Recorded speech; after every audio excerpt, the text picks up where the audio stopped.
20457க்கும் RS457க்கும் நடுவில் இருக்கிற 3 முக்கியமான டிஃப்ரென்ஸ். நம்பர் 1, மோஸ்ட் நோட்டிசபிள் ஒன்னாக இருக்கிறது ரைடர்ஸ் ட்ரையாங்கிள் தான். RS457 இருக்கிற கிளிப்பான்ஸ் போய் 20457 ஒரு ரைட் ஸ்டெப் ஹேண்டில் பார் கிடைக்கும்.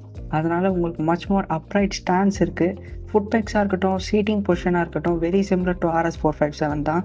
ஆனால் உங்களோட ஹேண்டில் பார் டிஃப்ரென்ஸால் மச் மோர் கம்ஃபர்டபுளாக ஃபீல் பண்ணுவீங்க. சிட்டியாக இருக்கட்டும், டூரிங்காக இருக்கட்டும், டெய்லி யூசேஜாக இருக்கட்டும், 20457 மச் பெட்டராக ஃபீல் ஆகும்.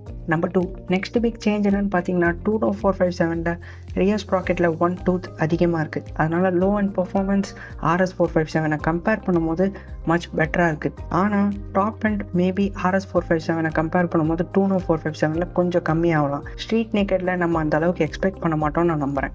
Number 3, last but not the least, design தான். 20457 மற்ற டூனோஸோடு கம்பேர் பண்ணும்போது ஒரு பெரிய டிசைன் டிஃப்ரென்ஸ் இருக்குது. மற்ற எல்லா டூனோஸுமே ஒரு செமி ஃப்ளேரிங் செட்டப்பை தான் இன்றைக்கி வரைக்கும் ஃபாலோ பண்ணிட்டு வருது. ஆனால் 457 டூனோ ஒரு கம்ப்ளீட் ஸ்ட்ரீட் லேக்கட் லுக்குக்கு இறங்கியிருக்கு. மற்றபடி டேங்க்லேருந்து டெயில் செக்ஷன் வரைக்கும் கம்ப்ளீட்டாக RS457 மாதிரியே இருக்கும்.